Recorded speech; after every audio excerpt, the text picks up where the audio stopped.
हरिओम।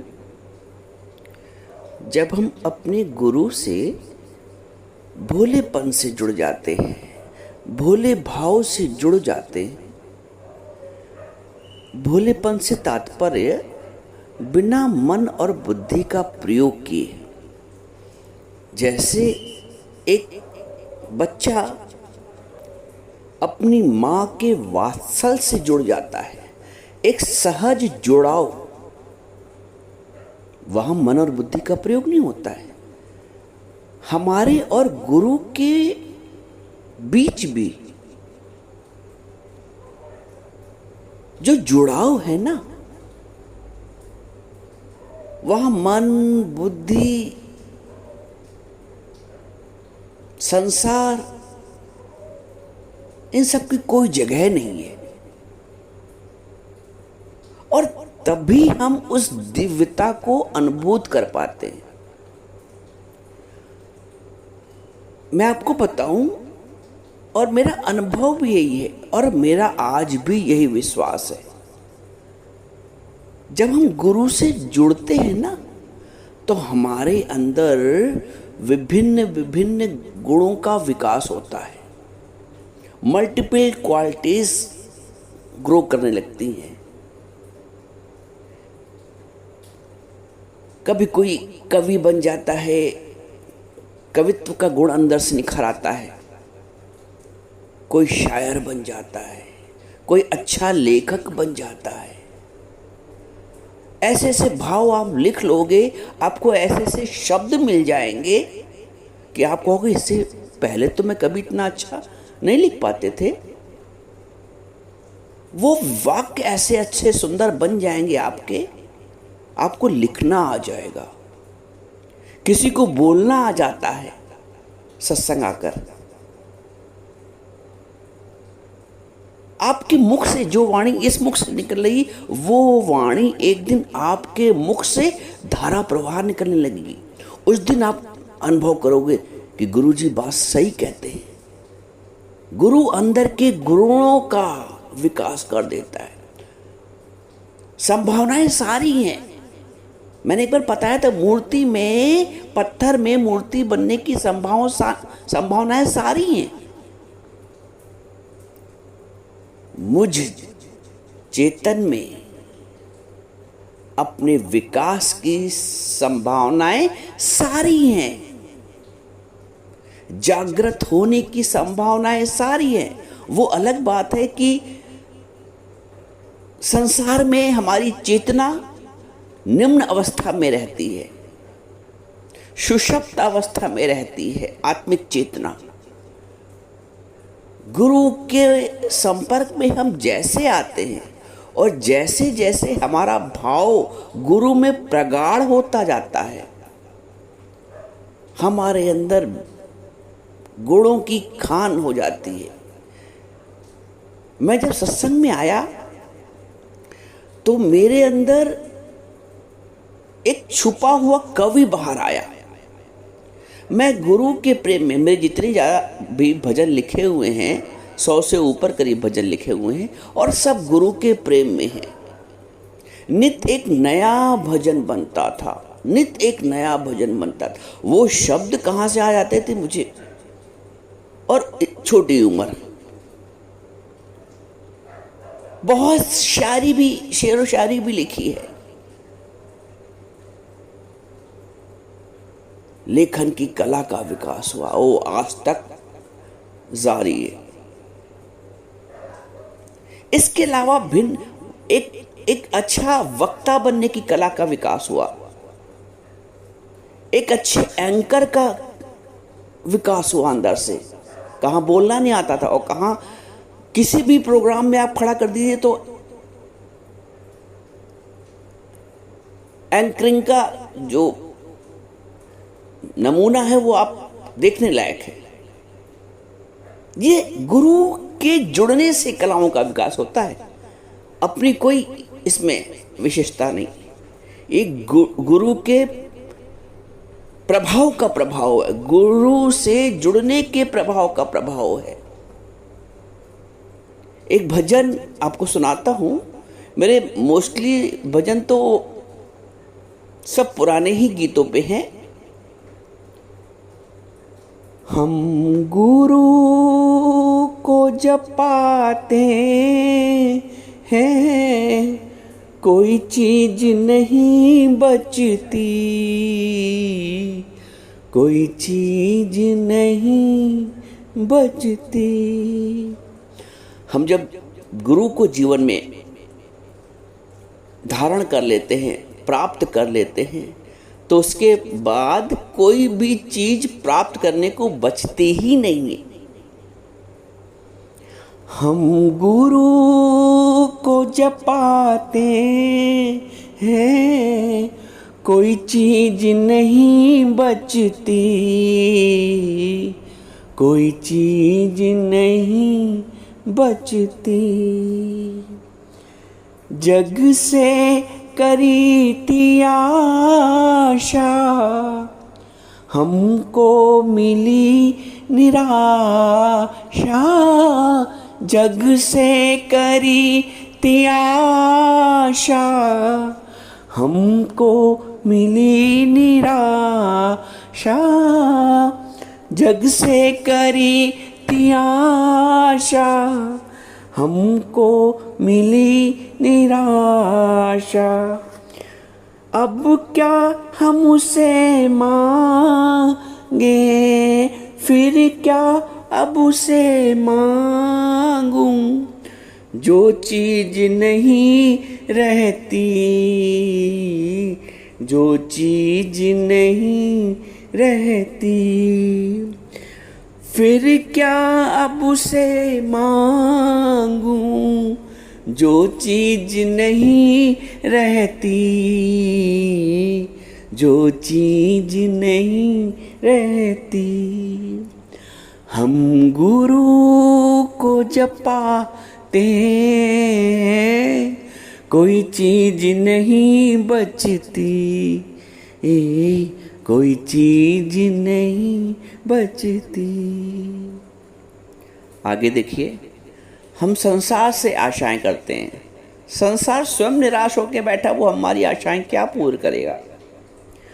पानी था उससे मांगा, जो था खुद ही प्यासा। पानी था उससे मांगा, जो था खुद ही प्यासा। अब पाया ऐसा सागर, अब पाया ऐसा सागर। प्यासी नहीं बुझती, अब प्यास नहीं बुझती। हम गुरु को जपाते हैं, कोई चीज नहीं बचती,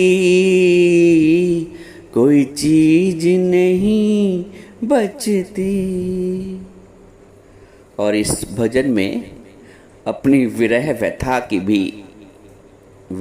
का भी वर्णन है। दिन दिन रहे तड़पते, आंसू रहे टपकते। दिन दिन रहे तड़पते, आंसू रहे टपकते। जब आया ऐसा सतगुर, जब पाया ऐसा सतगुरु। गम की नहीं हस्ती, गम की नहीं हस्ती। हम गुरु को जपाते हैं, कोई चीज नहीं बचती, कोई चीज नहीं बचती। हम गुरु को जपाते हैं, कोई चीज नहीं बचती, कोई चीज नहीं बचती। ये जब 11वें 12वें क्लास पर होंगे तब लिखा होगा। एक और कविता याद आ रही है। आज ईश्वर की कृपा है, गुरुदेव का आशीर्वाद जो प्राप्त हुआ उसके विषय में बताने का प्रभु का हुक्म है, निराकार की इच्छा है। 11वें 12वें से याद आया कि तब पाठ्य पुस्तक में एक महादेवी वर्मा की कविता थी, मैं नीर भरी दुख की बदली। उससे प्रभावित होकर मैंने अपने अनुभव लिखे। ये कविता 2 पार्ट में है। पहले पार्ट में जब हम संसार में थे, अज्ञान में थे, तब कैसा अनुभव था, और ज्ञान में आने के पश्चात, गुरु से जुड़ने के पश्चात कैसा अनुभव हुआ, इन दोनों का इस कविता में वर्णन है। उनकी जो कविता थी महादेवी वर्मा जी की, मैं नीर भरी दुख की बदली, उमड़ी कल थी मिट आज चली। मैंने अपने भाव में लिखा है, जब अज्ञान की अवस्था थी तब कैसा अनुभव था, और जब ज्ञान की अवस्था हुई। मैं बदली थी पर बरस न सकी, मैं बदली थी पर बरस न सकी, मैं बिजली थी पर चमक न सकी, मैं सागर था पर उमड़ न सका, मैं गागर था पर भर न सका, मैं बदली थी पर बरस न सकी, मैं बिजली थी पर चमक न सकी, मैं सागर था पर उमड़ न सका, मैं गागर था पर भर न सका। कौन हूँ मैं और कहाँ से आया, मानव अपना क्यों नाम धराया। कौन हूँ मैं और कहाँ से आया, मानव अपना क्यों नाम धराया। थी कैसी विधा मेरे साथ रची, कभी वास्तविकता उभर आ न सकी। थी कैसी विधा मेरे साथ रची, कभी वास्तविकता उभर आ न सकी। पर अब न है कोई सोच विचार, जब से जीवन का पाया सार। पर अब न है कोई सोच विचार, जब से जीवन का पाया सार। मैं बदली हूँ और बरस रही, मैं बिजली हूँ और चमक रही, मैं सागर हूँ और उमड़ भी रहा, मैं गागर हूँ और भर भी रहा। मैं बदली हूँ और बरस भी रही, मैं बिजली हूँ और चमक भी रही, मैं सागर हूँ और उमड़ भी रहा, मैं गागर हूँ और भर भी रहा, मैं गागर हूँ और भर भी रहा, मैं गागर हूँ मैं भर भी रहा। ये गुरु की देन है, ये कलाओं का विकास है। आप सब में कलाएं कूट कूट के भरी है, मुझे ऐसा अनुभव होता है। भले ही उम्र का कोई भी पड़ा हो, आप देखिएगा, आप यदि शुद्ध हृदय से, सब लोग से मैं कह रहा हूँ, जितने हमारे साधक हैं, सबके अंदर गुणों की खान है। गुरु ने मेरे अवगुण छीन कर गुणों की खान से है भर दिया। ये भी एक बहुत बढ़िया भजन लिखा था।